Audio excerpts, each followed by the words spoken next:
Hola, soy el doctor Matías Florenzano Valdés, de Santiago de Chile. Soy el actual director del Departamento de Enfermedades Pulmonares Intersticiales Difusas de la Asociación Latinoamericana de Tórax, ALAT. Estoy muy contento de que me hayan invitado a participar en este curso Fenotipo Fibrosante Progresivo de Enfermedad Pulmonar Intersticial. El tema que tengo que charlar en estos 20 minutos es de fibrosis pulmonar idiopática. Como han tenido varias clases de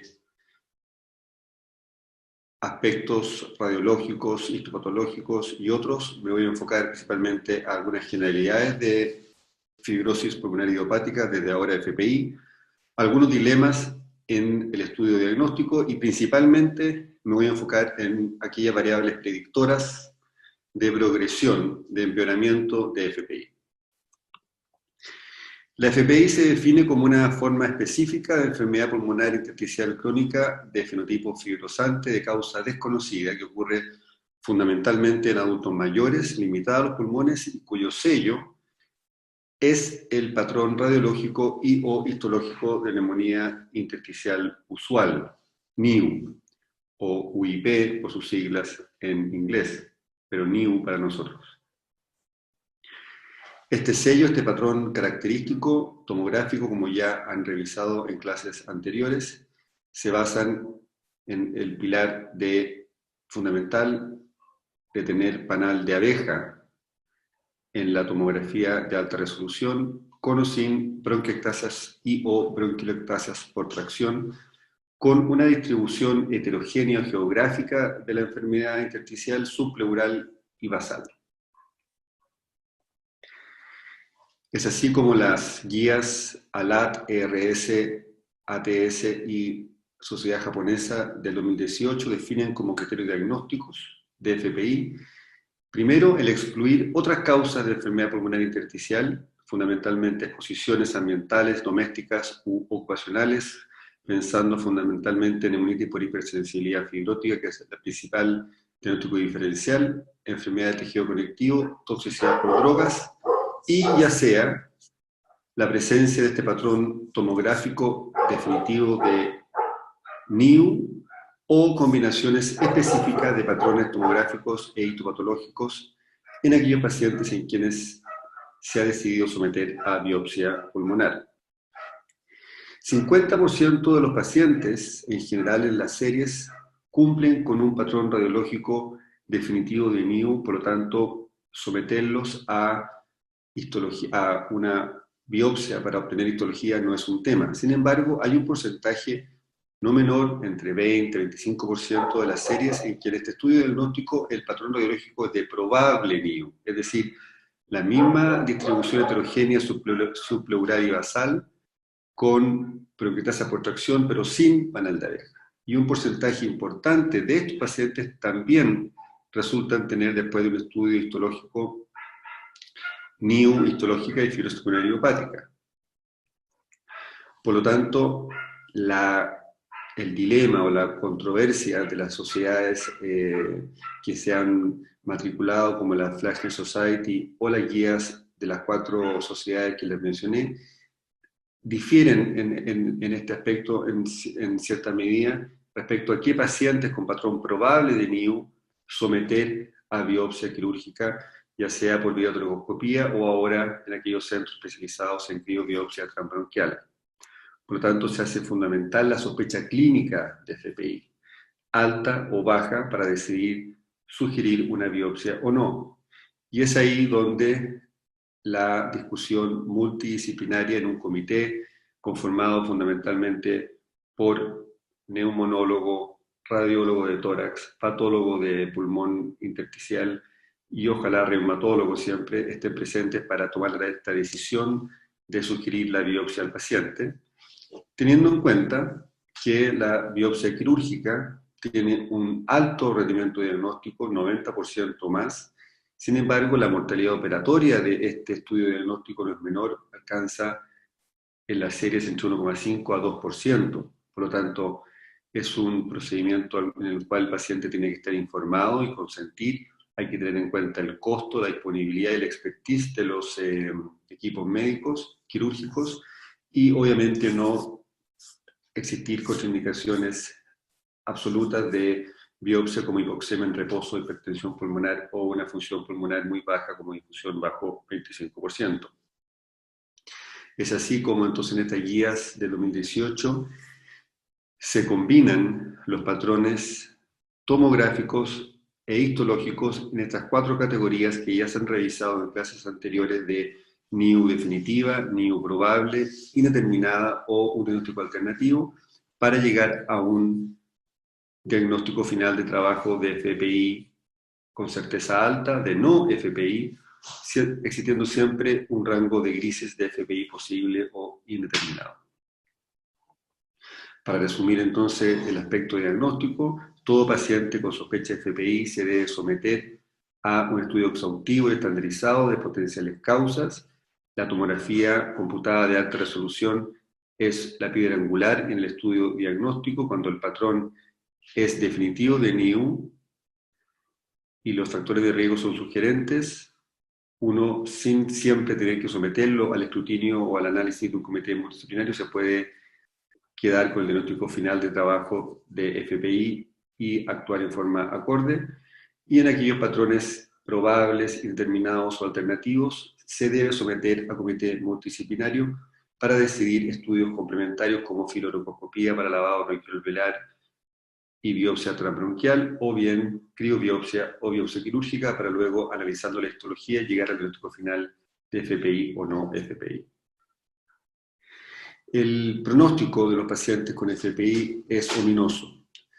Las medianas de supervivencia en todas las series van entre 3 a 5 años. Este es un trabajo de Chile, de nosotros, de nuestro Instituto Nacional del Tórax en Santiago, en que sometimos a una observación prospectiva a pacientes sometidos a biopsia quirúrgica con FPI. La mediana supervivencia fue de 80 meses. Como ustedes saben, y como se va a revisar en la próxima clase de farmacología, desde el 2014, que hay 2 drogas antifibróticas, el nintedanib y la pirfenidona, aprobadas en el mundo para el tratamiento de pacientes con FPI, que han demostrado efectos similares, positivos, en enlentecer la progresión de la enfermedad. Sin embargo, vale la pena mencionar que no han demostrado beneficios, en mi opinión, robustos en términos de mejorar síntomas o calidad de vida de pacientes con FPI. Es por eso que es tan importante entonces dedicarnos a analizar cuáles son los predictores, las variables que han demostrado la capacidad de predecir la progresión de la enfermedad y tener una mirada clínica de qué pacientes someter a un estudio más cercano o a tratamiento más cercano. Los predictores anamnésticos que han demostrado la capacidad de predecir la evolución de la enfermedad. Primero, la edad. La edad siempre ha sido un tema controversial. Los estudios siempre cuesta ajustar por las otras variables para no asumir que a mayor edad peor pronóstico.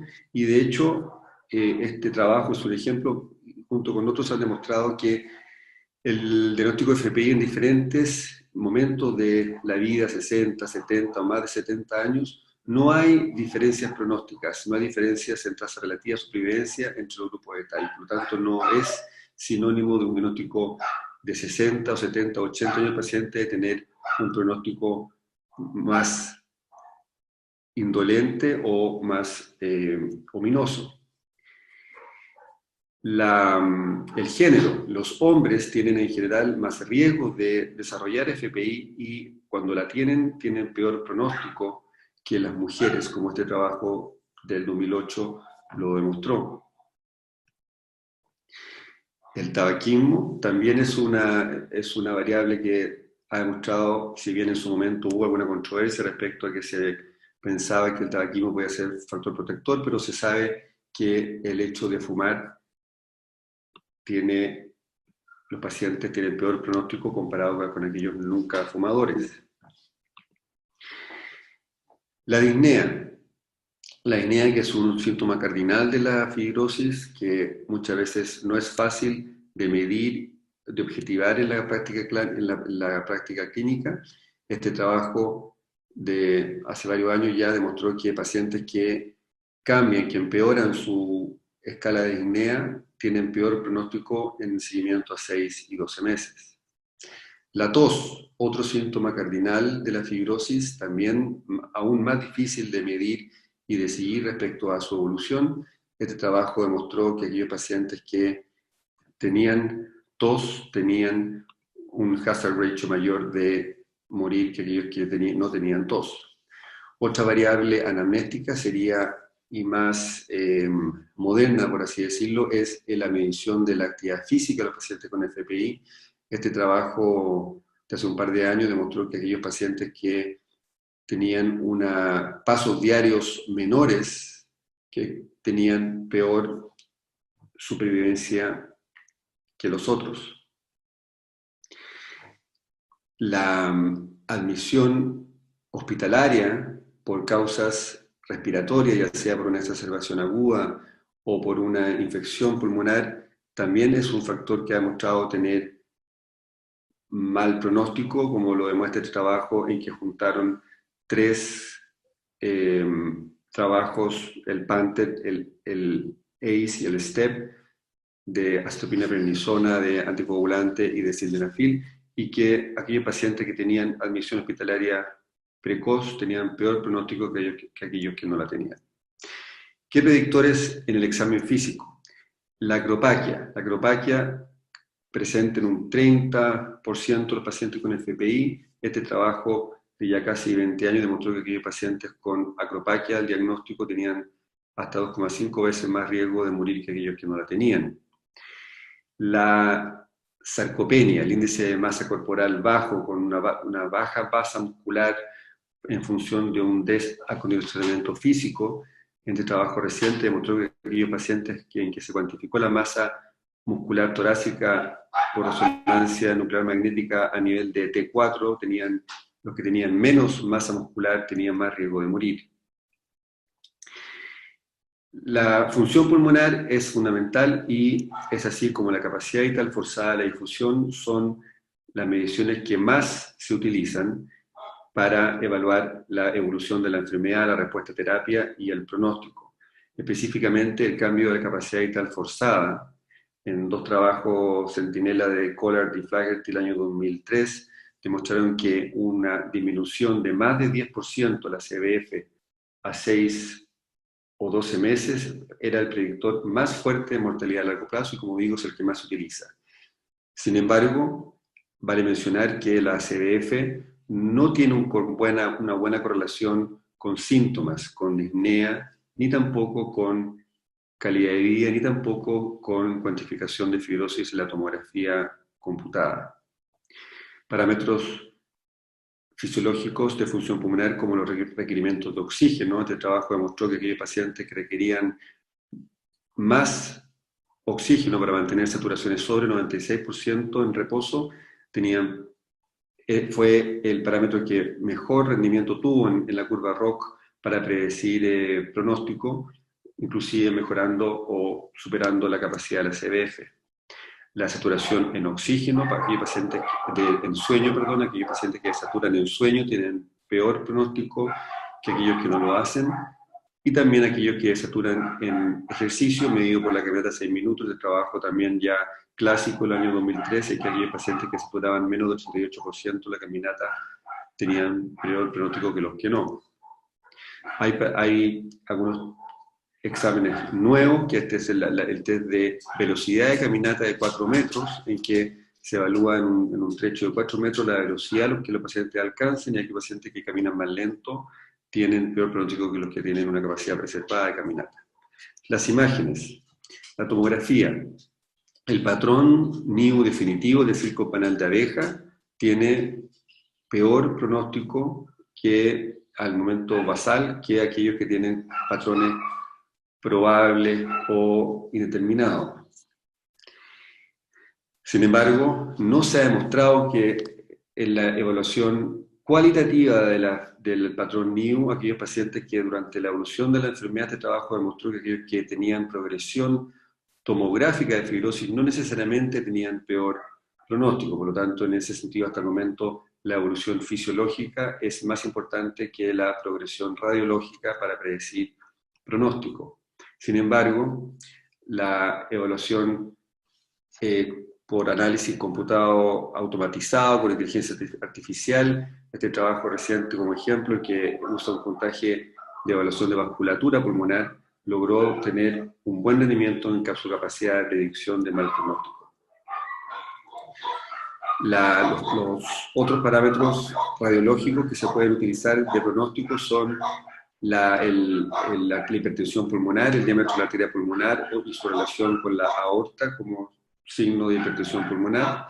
Un trabajo reciente demostró que los linfonodos mediastínicos grandes versus los normales tenían peor pronóstico en pacientes con FPI. En imagen de la ecografía, que pacientes que tienen hipertensión pulmonar medida por ecografía tienen peor pronóstico que los que no.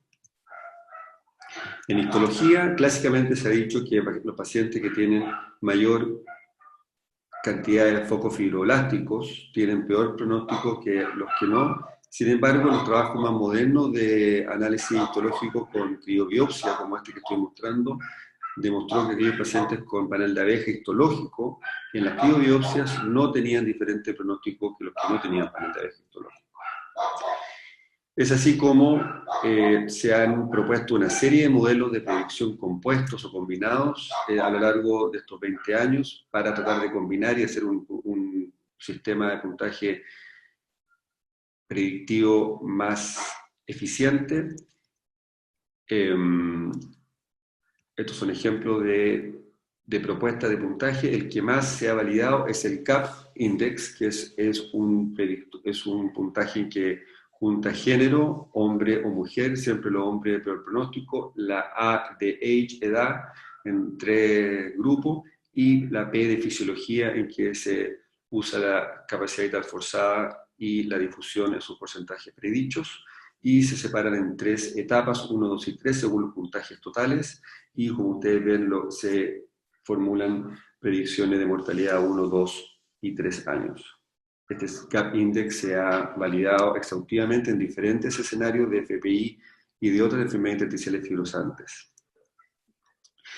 Para concluir, entonces, podemos decir que en términos de predicción de pronóstico es difícil diferenciar aquellos parámetros predictores mecanicistas de mal pronóstico versus aquellos que se van moviendo en forma colineal con la progresión o la severidad de la FPI.